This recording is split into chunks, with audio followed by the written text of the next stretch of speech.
From Tally to Cali, it's time to wake up. Wake up! Wake up! Warchant.com is your ultimate Seminole sports source. And this is Wake Up Warchant, presented by Corner Pocket Bar and Grill. One more Corner Pocket. Now here's Warchant.com's Aslan Hajavandi and Corey Clark. Wake up! What is up, everybody? It is Wake Up Warchant, presented by the Corner Pocket Bar and Grill. Coming up on today's show, ACC exit imminent for FSU? Maybe. Michael Langston talking about an enormous recruiting weekend for the Noles, and we talked to a player who had maybe one of the biggest plays in all of college football last season.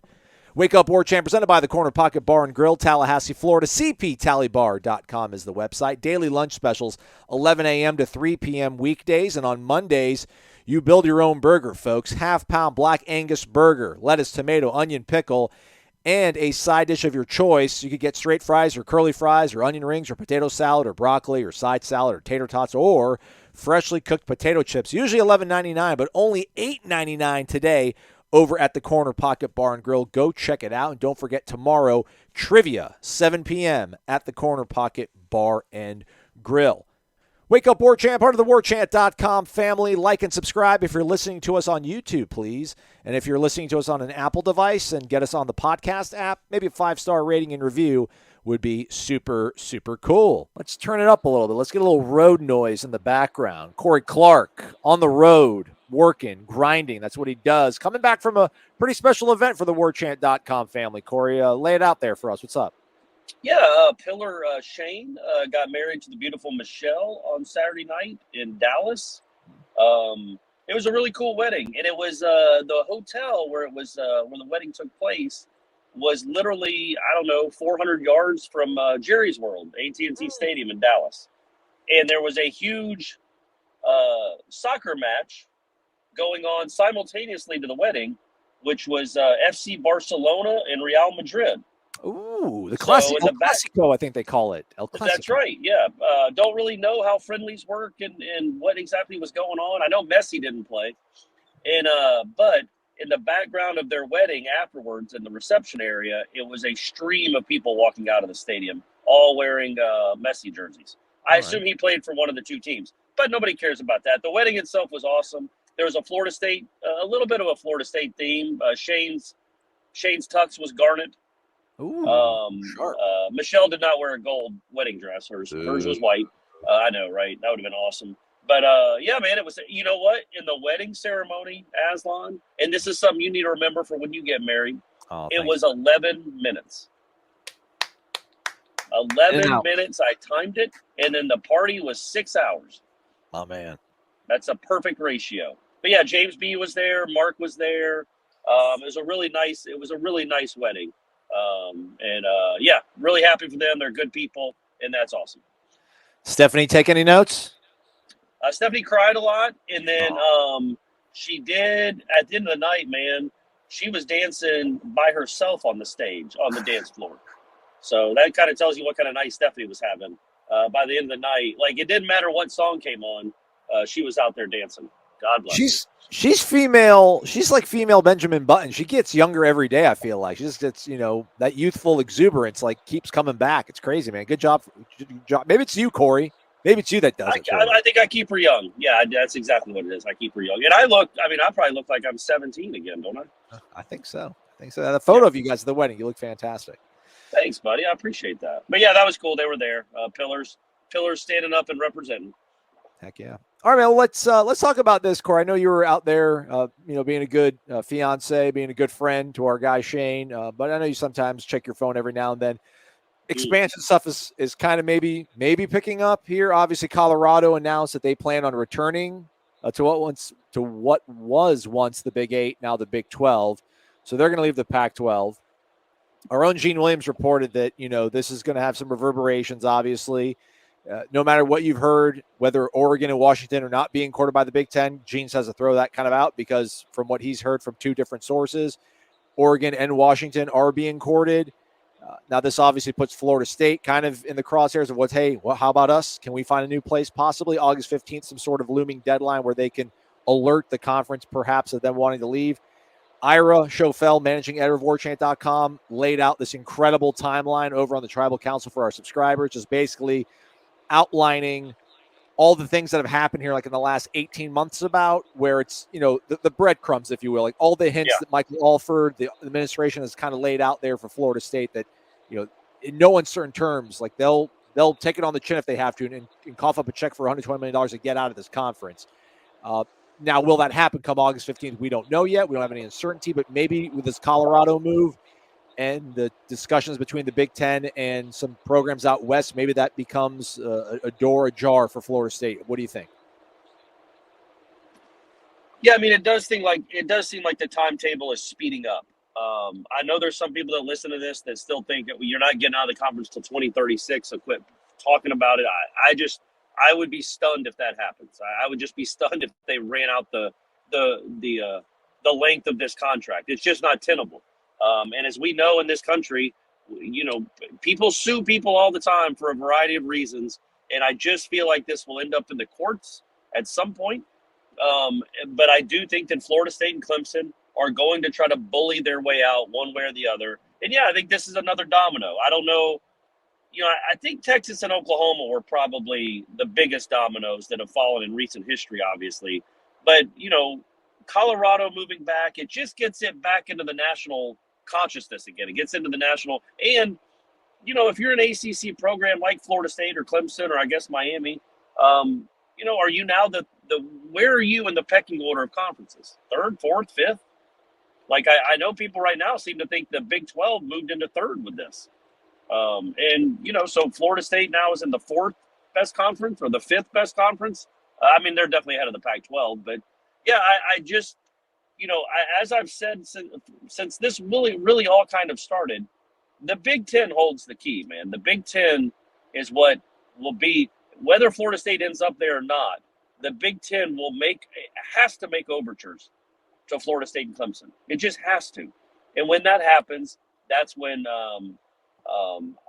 I think the next step, the next domino, so to speak, would fall. I will say this though, doesn't it seem like it always happens right around this time of year, like media days? Mm-hmm. Doesn't it seem like every media day is when we're asking questions or they're answering questions about, schools switching conferences? Yeah, I feel like that's when Texas and Oklahoma kind of happened. I feel like we were in Charlotte when that broke. So there's a board of trustees meeting later this week. Now, I don't know if there's nothing on the official agenda about that, but obviously we'll keep our eyes and ears on that one. But again, August 15th is a looming date with FSU being able to check in with the ACC and let them know possibly of any change of plan. So look at that on your calendar, everybody. I'm rooting for it just because I said this whole 18 months thing. I'm like, it's going to happen in 18 months.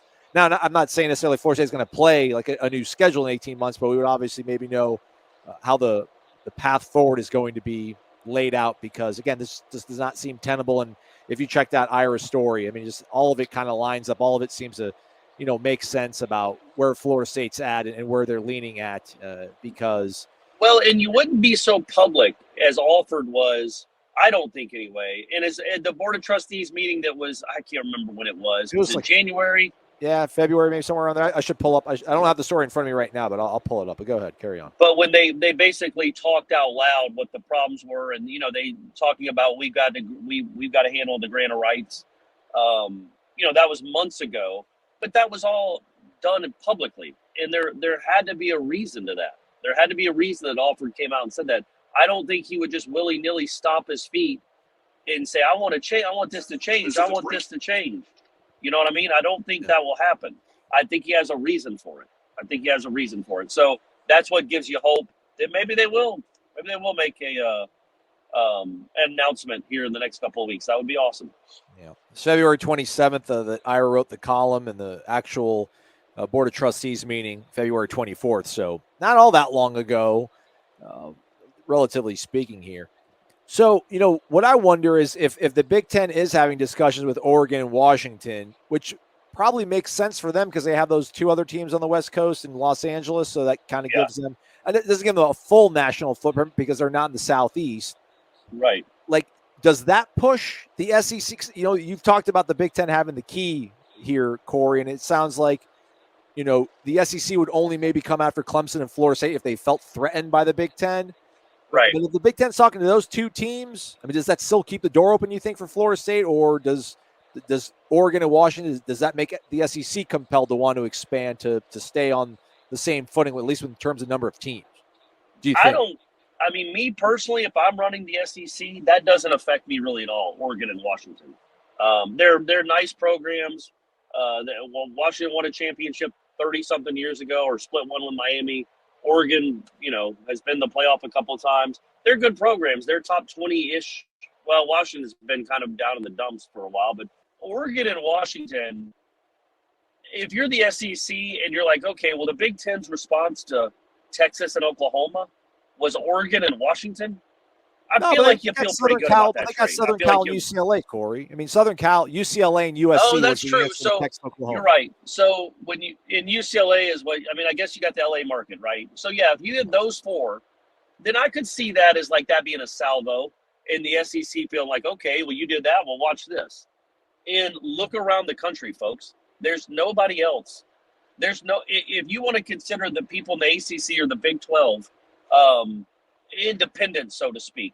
There's nobody that moves the needle like Florida State. There's nobody left out there. Texas was, sure. Oklahoma, I guess, to a lesser extent. Washington and Oregon aren't that. There's nobody out there that comes close. So yeah, I think the SEC, if they want to, return the volley of USC, Washington, and Oregon, and I guess UCLA, yeah, Florida State and Clemson would be a nice return volley to that. And I think that could get the wheels in motion for the SEC to maybe feel like they want to counter. That's a good point. I'd forgotten about USC and UCLA, but yeah, I think USC, Washington, Oregon, and UCLA probably is about equal to Texas, Oklahoma. Our guy with his East Coast bias, forgetting about the second largest media market being gobbled up by the Big Ten. Come on. That's right. I forget about UCLA football. I don't know how. All the great moments we've had over the years with UCLA football. Cade McNown.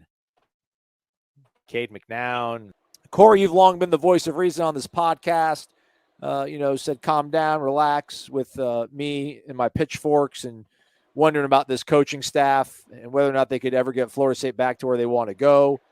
They've obviously shown the ability to flip this roster, get it back into fighting shape, if you will. They'll probably be preseason top 10. But there's a couple other things that, little check boxes that, you needed to see filled out. And that was being able to recruit high-level, 5-star, we hate saying that, but 5-star talent, especially straight out of high school. With Florida State already having Landon Thomas in the fold, that tight end out of Colquitt, that was a 5-star.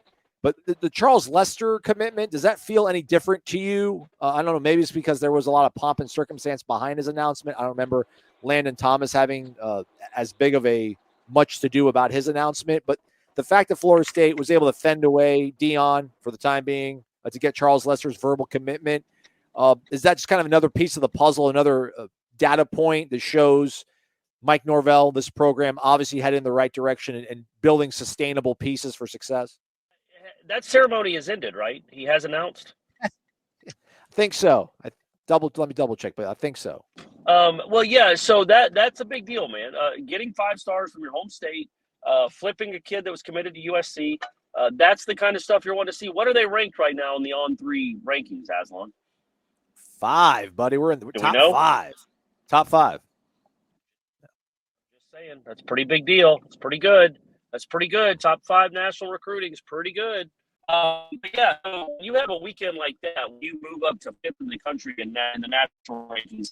Yeah, like you said, well, like I've said, that's the one thing that he has left to prove, right? Is slam dunk, 5-star, top 5, top 10 classes. He has not proven he can do that yet.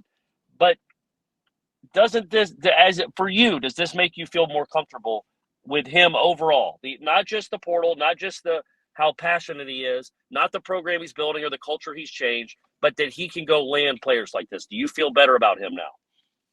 Well, I mean, obviously, you'd be foolish not to. I still think that, they can build this thing out through the transfer portal almost exclusively, but he pointed out and kind of, checked me on it at ACC kickoff saying that there's still 65% of their classes from the high school rank. So they do obviously need to continue to build through there and get guys that are kind of almost ready-made. So Yeah, I mean, for sure. Like, I'm not saying I don't want 5-star guys. I just don't know how crucial they are in today's landscape versus 5 years ago. But absolutely, man, you hold off Dion for the guy that think he's ranked the number 2 cornerback in the entire nation.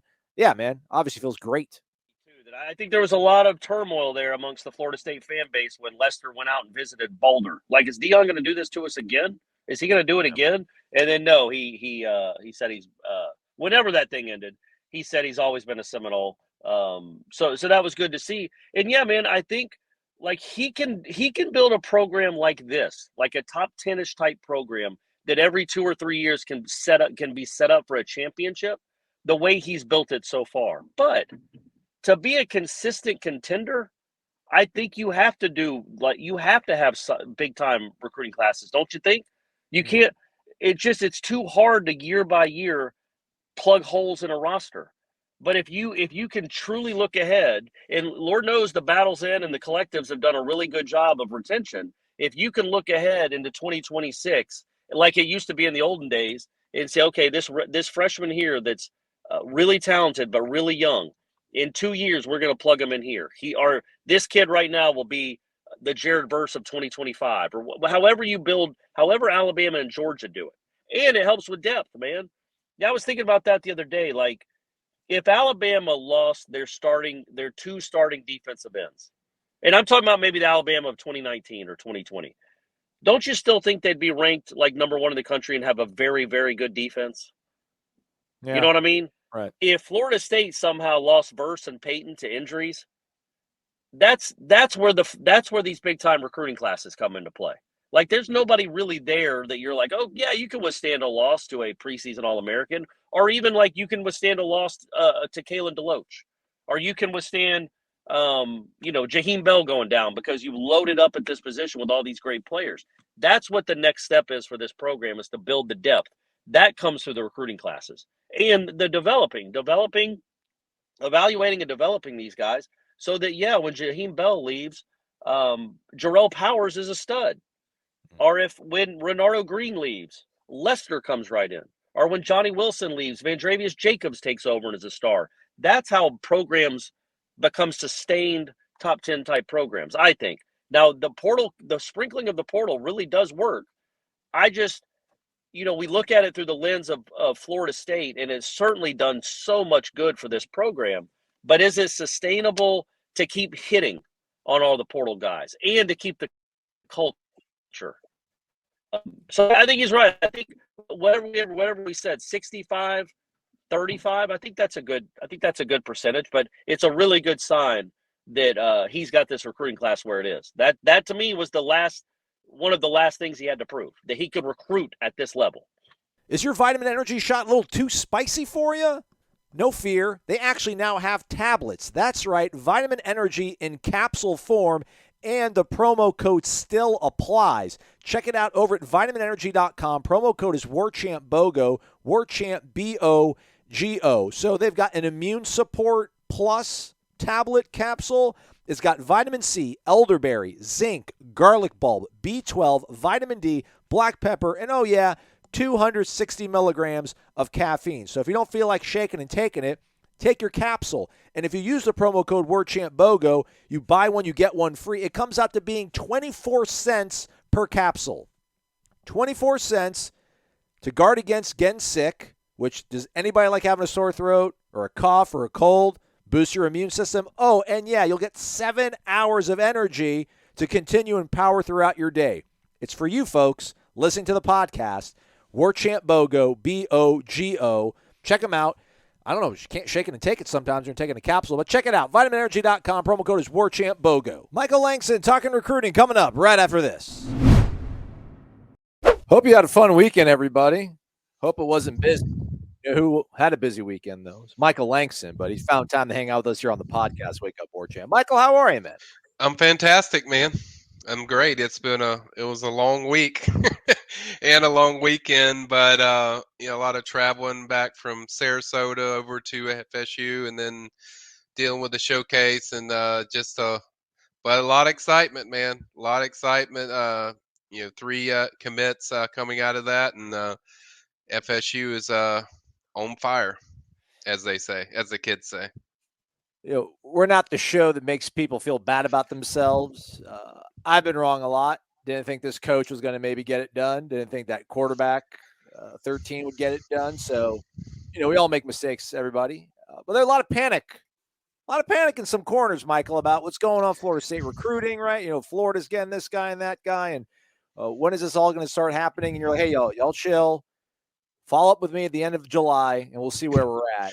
Yeah. Charles Lester kind of started everything off this weekend. You went down there to Sarasota, man. Paint the picture, because I know there's all sort of videos and photos coming out from that event, but I didn't get to see all of them. You were down there yourself, man. Just to get a 5-star says a lot, but just what did that entire night mean for Florida State, for Charles Lester, and walk us back through it? Oh man, it was wild. Obviously, I got there. I left really early. Not really early, but around 10, just to get over there because I wanted to make sure. You never know with traffic, and I got over there around the afternoon. So we went over there, and Charles agreed to meet with some media at 6 p.m. So we got everything we needed as far as the decision and kind of previewing, and yeah, I could tell. Just I've known Charles since probably he was a freshman, so I knew kind of just the body language. He was just, there was a lot of anticipation for him to just have this done. And then we obviously transferred over to the Newtown Community Center. That's where they had it. They had it outside. It's basically like having a commitment out in the park. Like you go to Winthrop Park. That's what it was basically like. Nice. And there was a stage, and I think they had a plan of how they wanted to do it, but it was a lot of confusion. But eventually, Charles got there a little bit later than we anticipated, but got it done. He went up there, went behind a curtain, and was sitting on the crown and had his crown on too. And then he had a FSU jersey, a custom made one.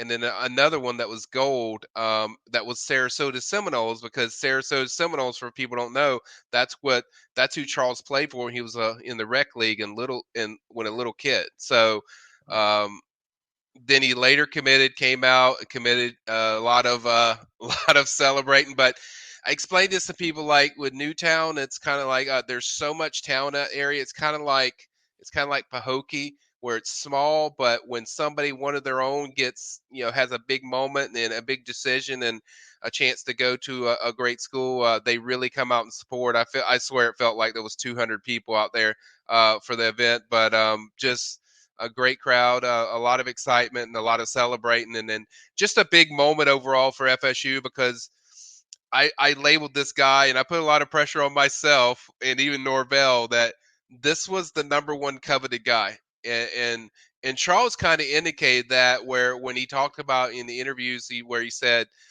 I always felt like I was the most important guy to Coach Norvell. Now we know there's tons of guys that are important, but that was kind of my take on just the feelings that I felt like this is the one they have to have. Like, this is the one they have to get.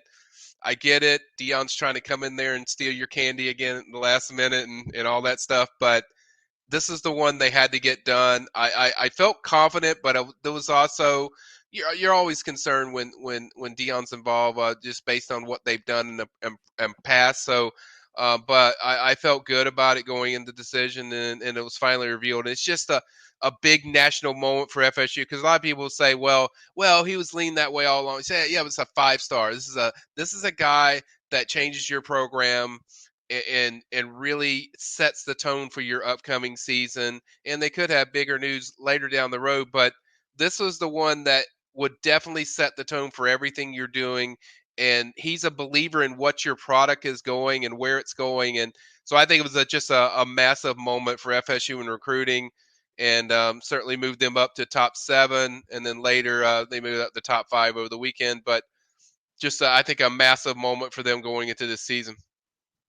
So he was a silent this whole time, and you kind of knew, but you couldn't tell us, right? Yeah, I knew for a while. I actually knew since his official visit, even before his official visit. I kind of, be honest, what I knew was when I interviewed him, probably the visit before that, probably in the spring, where I saw a different side of him, where, like, before it was always like, yeah, I had fun, it was good. And with this one's like, he almost committed. He even told everyone that, like, I almost committed, and I could tell, like, this thing's over. Like, this thing's, wrap because he's ready. I think the biggest thing for Charles was, like, there was no negativity. There was no negative factor involved in FSU anymore. There's no more, hey, this team going to be worth a crap, or is the DB coach, can he develop guys, or where the program's going, or any of that stuff. It was like nothing you could use that would hurt FSU, and I think that's kind of what he saw on that visit in the spring, and I think that was when I knew in my mind, just in people I talked to, that it was going to be FSU. And then later on the official visit, I think everyone kind of got to feel that, it's certainly going to be FSU. There was a few curveballs thrown in there with Colorado and the official visits and Colorado again. But I think overall, I think everyone around him, seemed to indicate, from the start, that it was going to be FSU. Again, Lester, 2024 class, 6'1", 171 cornerback, number 20 overall prospect in the country for this class, number 2 cornerback in the entire nation, number 4 overall prospect in the state of Florida. So check that off the box. Can Mike get 5 stars to commit? So he's got that. Again, that's not Hunter committed too, but we feel a little bit better about this one. Yeah, and a guy that can play both sides. He mentioned that he's going to play both sides. FSU's already done the plan. He kind of joked about that a lot of people thought, like, Colorado, because Dion uses Travis Hunter on both sides, but they didn't think that FSU would be willing to do that too. And it already been set in place for a while that he was going to do both sides. So guy that can play on both sides of the ball. All right, so they got a 5-star. Can you flip an elite guy from a Power 5 program that might be ranked even ahead of you here in the preseason? And that would be Southern Cal with the reigning Heisman Trophy winner, Caleb Williams. They went and brought an offensive line they had a lot of interest in. They brought him back, brought him back in the fold, but they flipped him. Manasse Itete. I don't want to say his name wrong. Is that it? You nailed it. Oh, man. How did this one come about, Michael? I mean, they've got a whole bunch of offensive linemen already on this roster, but Alex Atkins never sleeps, apparently. Well, there was a few. I mentioned to people there's 2025 they're really excited about, but there was a select few, and he was part of that select few that they really liked. They liked a lot, and E.T. was definitely one of those guys. In fact, we thought he was going to commit right after he visited in the spring. He was going to take official later. Obviously, that never happened because he went to USC, then he took official and then committed there. But then, even since then, I know right when the night he committed, Alex was still communicate with him.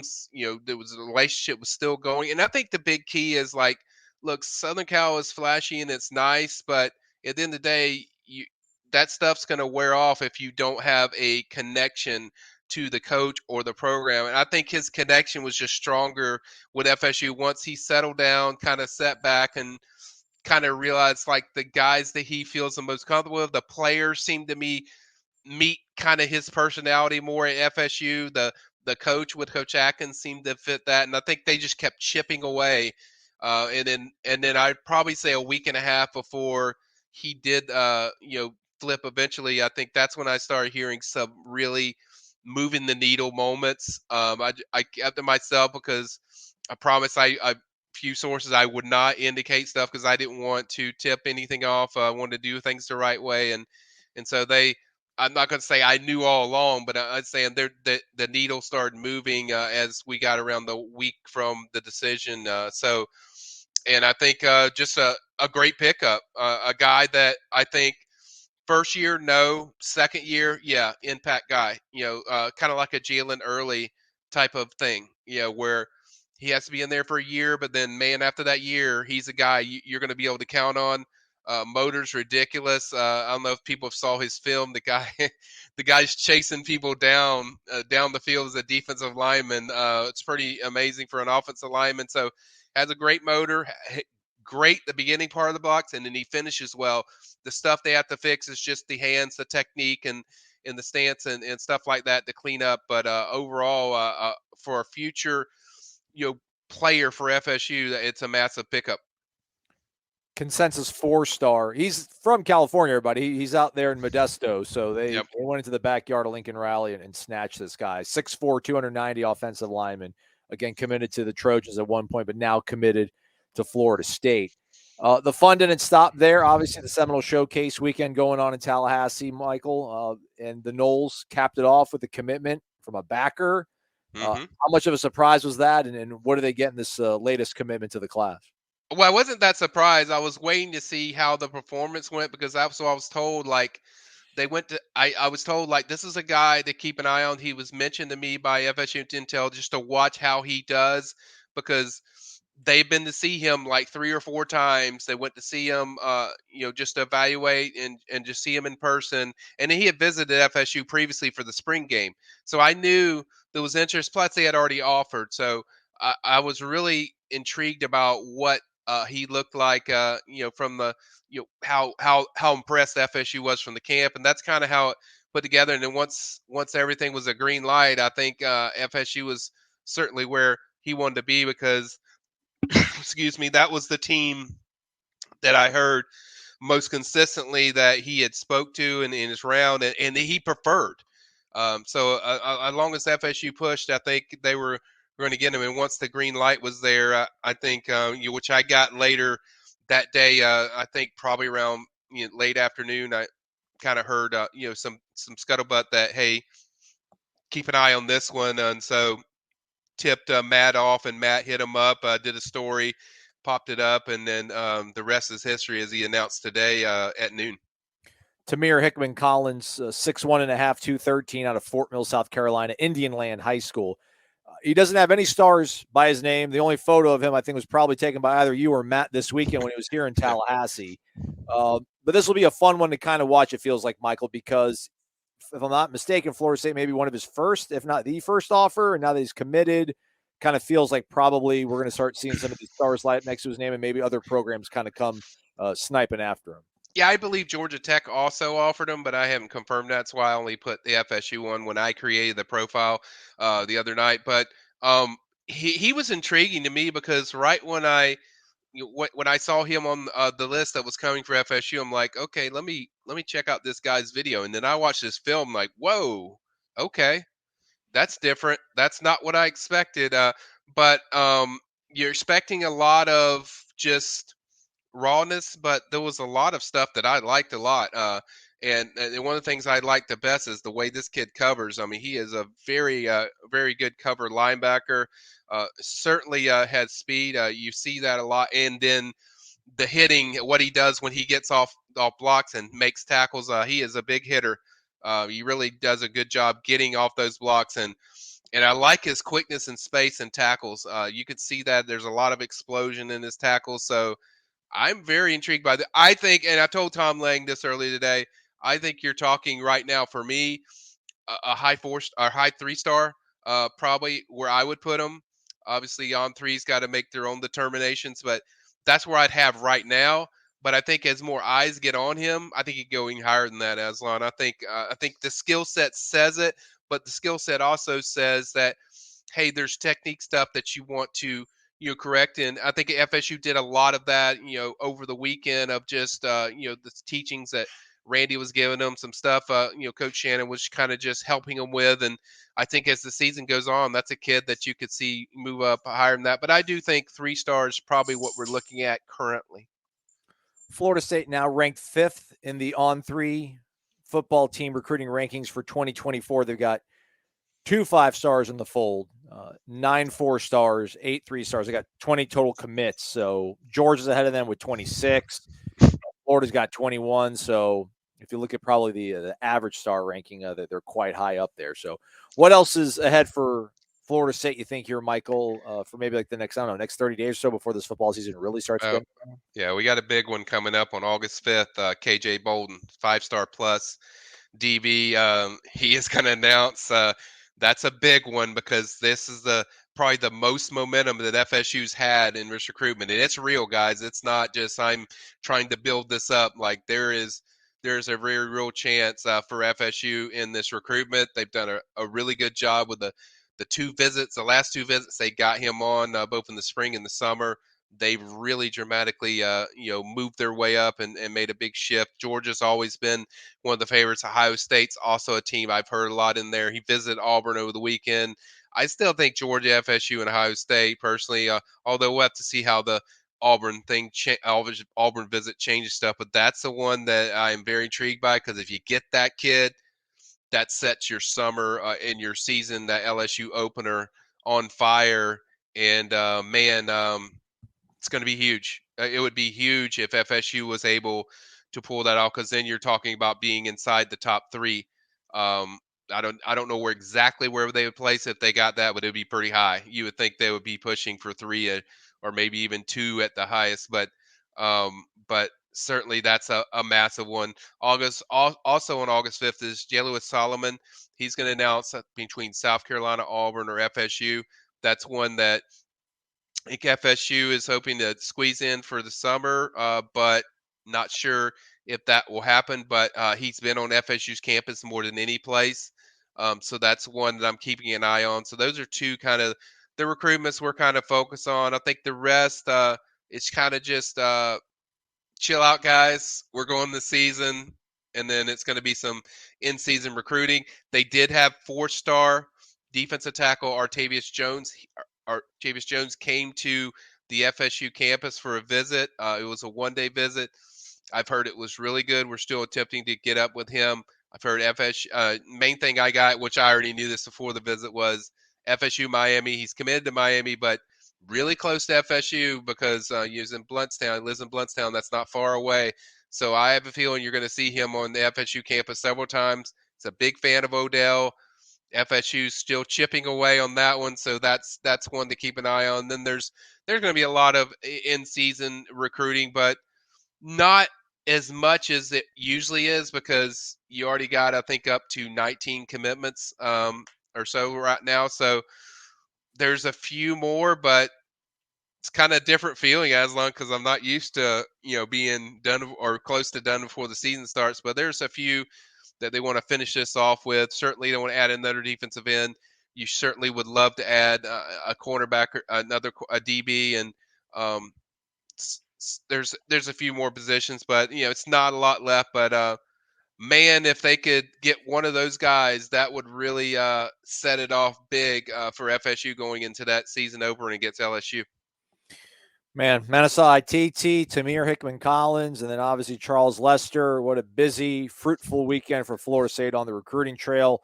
Everything you need to know over on the PBR. That is the premium recruiting board at warchant.com. Armando Blunt was on campus as well, 2025 5-star plus. Matt Lassere caught up with him, so go check that out over at warchant.com. Michael, as always, man, we appreciate the time and the knowledge, man. Thank you. Anytime. My pleasure. MyBookie.ag, promo code WARCHANT. You know that, folks. You know you can bet anything, anytime, anywhere, also over at MyBookie.ag. So what you waiting for? Whether you want to bet on over-under win totals for Florida State, again, 9.5. Really? 9.5's the over-under? Take the over. Come on, everybody. Feel it. Feel the optimism. Feel the bullishness. You can also bet on Jordan Travis to win the Heisman Trophy. You can bet on Florida State to win the entire thing. You can bet on Florida State to win the ACC. All over at mybookie.ag. And when you use the promo code WARCHANT, you will get an instant cash deposit bonus to give you more leverage, to put more money down on your winners, and, hopefully maybe turn around and win a little bit more money. So use that promo code WARCHANT when you go over to mybookie.ag. And don't forget, they got live betting and a casino. Check it out. Bet anything, anytime, anywhere over at mybookie.ag. All right, we're in that final stretch of the offseason, everybody. Only a couple more days, so we actually get to talk to Mike Norvell and his football team and then watch them practice. So that's going to be really fun. But we got a whole bunch of interviews left over from ACC Kickoff that we will put into shows for the next few days. On today's show, we'll talk to a cornerback from Pitt, MJ Devonshire, which apparently huge Florida State fan, his father. He talks a little bit about it during the podcast. But in case you don't know any background on MJ and Pitt, Pitt's huge rival is West Virginia. They play every year, or did for a long, long time. They've played 104 times, 68 straight times, all the way up until 2012, in the Backyard Brawl. They call it the Backyard Brawl because apparently Pittsburgh is right next to Morgantown, West Virginia. I had no clue. It's a real thing, though. Look at a map, everybody. Fact check. It's there. It's crazy. Anyhow, they played 104 times, 68 straight. all the way up until 2012 when Pitt left and then came to the ACC, and then West Virginia left to go to the Big 12. So you know how all that stuff goes. 10-year absence. It returned last year in Heinz Field. We were watching the game. It was on at the bar we were at in New Orleans, Corey and I and a bunch of other folks. We're rooting for Pitt, obviously, because, ACC. 7 lead changes in the second half alone. Completely back and forth war. It was incredible. Pitt took the lead, or rather tied it up with about 3 minutes to go in the game. And then MJ Devonshire happened to be on the receiving end of one of the most memorable plays in college football rivalry history. Not often we have a living legend on the program. MJ Devonshire from Pitt, 5'11", defensive back, 190, graded out at 77 on Pro Football Focus. Backyard Brawl. We're a Florida State podcast, but we're college football fans. That game hadn't been played in so long. I was in New Orleans getting ready to watch Florida State play LSU. The game was on at the bar. You've taken on West Virginia. And, I mean, will that play ever not give you chills? Like, you go a day without hearing about that play? Walk us back through, because it ends up being the game-winning pick six. Like I'll be telling people, it's crazy because in the moment you don't realize it's a game winner. When you think of a game winner, you think of guys like Jordan, LeBron, buzzer going off, but I went back out there to play. So I really didn't realize it until after the game. My mom was like, "That's my baby," and I'm like, "Ma, you seen that?" And I get in the locker room, my phone's blowing up. It was just a crazy day, but the play alone, I see it all the time, and I try not to watch my own press clippings and get caught up into the hype, but it's hard. It's just, it comes up so often, and then you get to see ACC Network reacting to it, and I watched E.J. Manuel growing up, so it was like, yeah, that's pretty cool that he reacted to me making a play, and I used to sit on the couch and watch him play.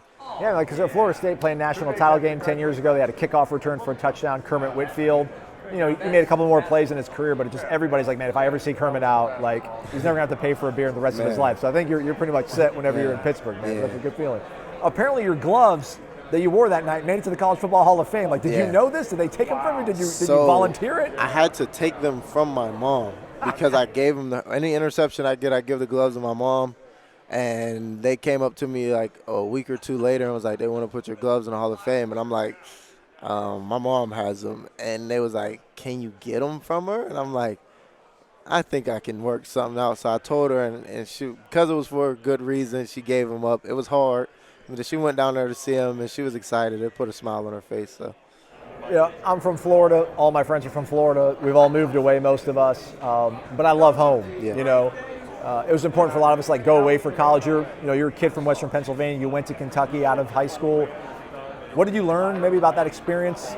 What's the feeling like coming back home? They say you can never come back home, but what was that feeling like coming back to Pittsburgh or Pennsylvania and going to Pitt? It was a great experience in Kentucky. I met friends. I met some of my good friends down there. I still got some friends down there. It was a good experience, learning experience. I learned a lot about myself, and I got to experience life on my own. Like you said, being away from home, my parents aren't there, not a lot of family there. It was just me, and I had to meet new people and learn about myself and figure out who I am. And I got to grow and become who I am today.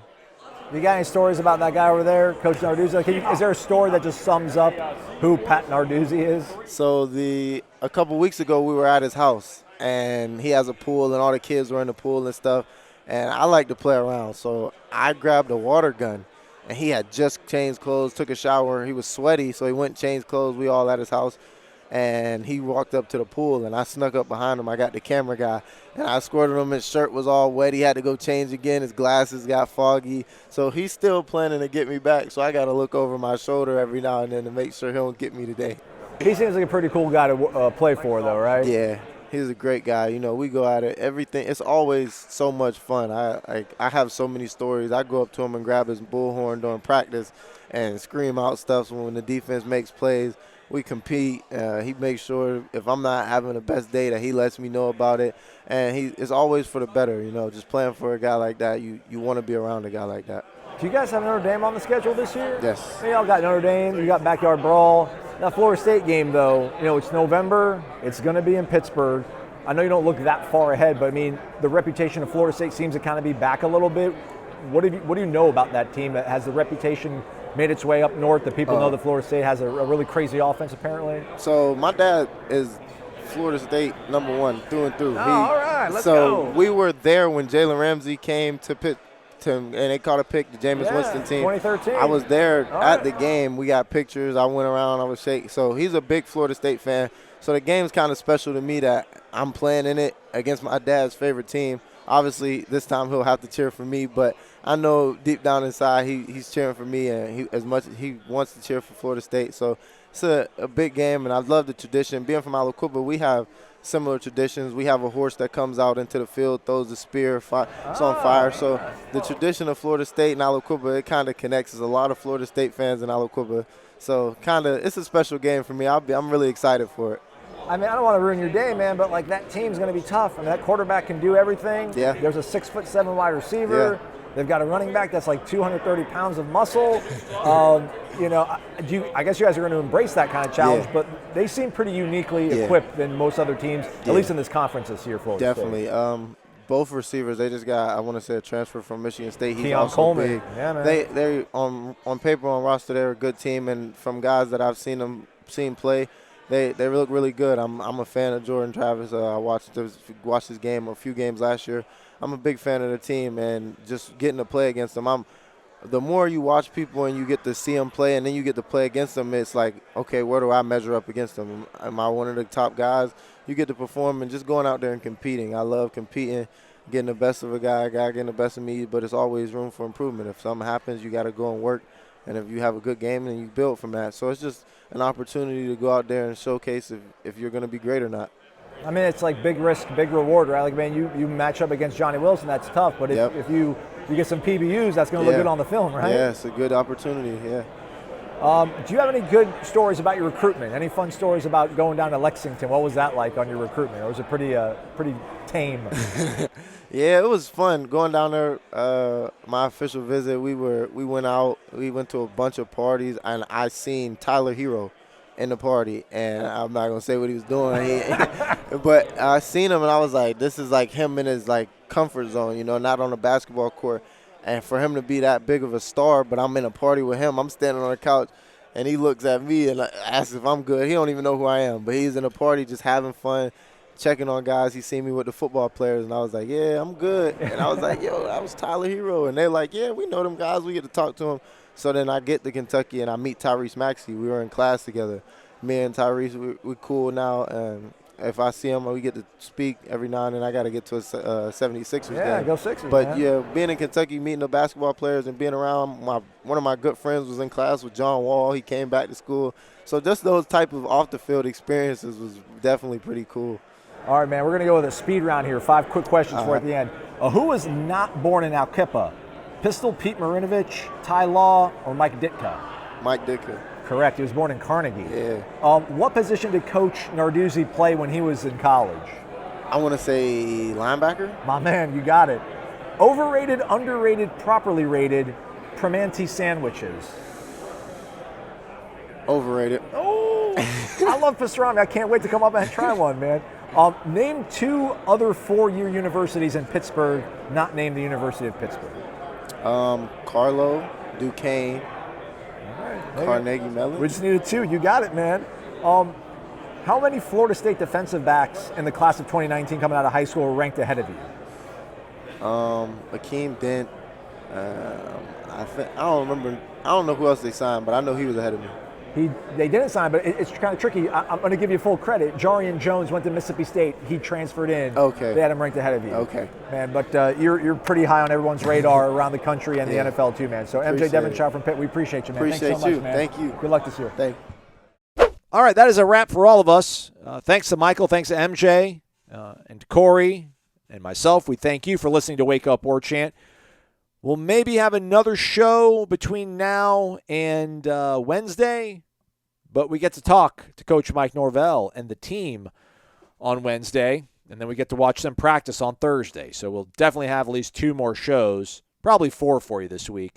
We got some of these, again, these interviews from ACC Kickoff to release, so who knows, maybe 5 days. Maybe you guys have earned that. We're kidding. We love you all. Hit the thumbs up on the way out if you could, please. 5-star rating and review, and subscribe to warchant.com, the ultimate Seminole sports source. Thanks for listening to Wake Up Warchant, presented by the Corner Pocket Bar and Grill.